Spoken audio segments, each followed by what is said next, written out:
Hi friends, నేను మీ త్రివేణి ఆంధ్ర రుచుల్లో ఈరోజు నేను మీకు నా స్టైల్లో పప్పుచారుని అయితే చూపించబోతున్నాను. చాలా సింపుల్గా ప్రిపేర్ చేసుకోవచ్చు.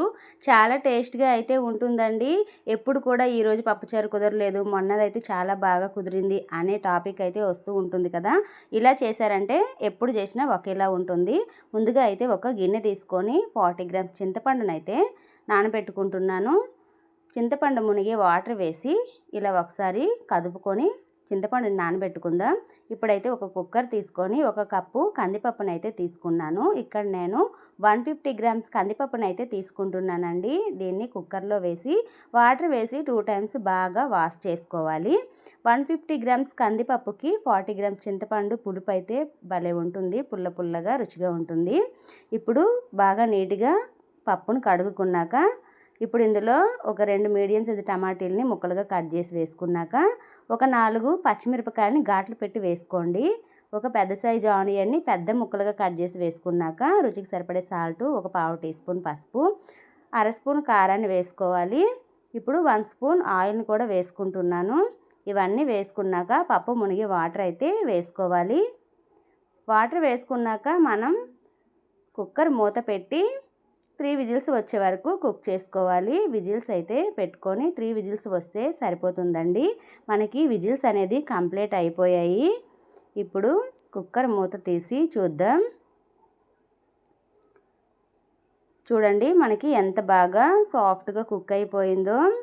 చాలా సింపుల్ ప్రాసెస్ అండి. ఇలా చేశారంటే ఎప్పుడు చేసినా ఒకే రుచితో వస్తుంది పప్పుచారు అనేది. ఇప్పుడు మనం ముందుగా నానబెట్టుకున్న చింతపండు గుజ్జునైతే పప్పులో వేసుకోవాలి.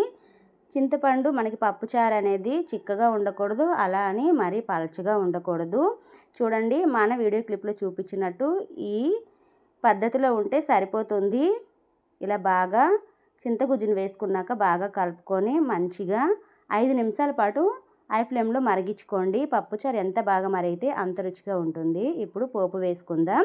వేరే గిన్నె పెట్టుకొని తాలింపుకు సరిపోయే ఆయిల్ వేసుకొని అర స్పూన్ ఆవాలు, అర స్పూన్ జీలకర్ర, అలాగే ఒక పావు టీ స్పూన్ మెంతులు వేసుకోండి. మెంతులు వేసుకోవడం వల్ల మనకి చేదు అనేది రాదు, పప్పుచారు రుచిగా ఉంటుంది.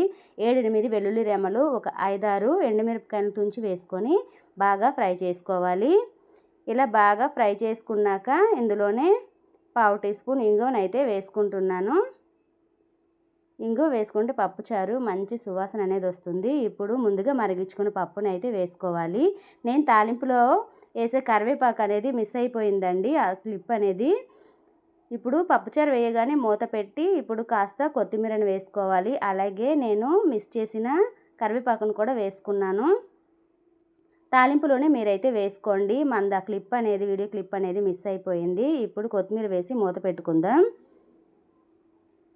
ఇలా మూత పెట్టి ఒక 5 నిమిషాల తర్వాత తీస్తే మనకి పప్పుచారు అనేది రెడీ అయిపోయింది. చూశారు కదా ఫ్రెండ్స్, చాలా సింపుల్గా మన పప్పుచారు రెడీ అండి. మీరు కూడా ఒకసారి ట్రై చేయండి ఫ్రెండ్స్.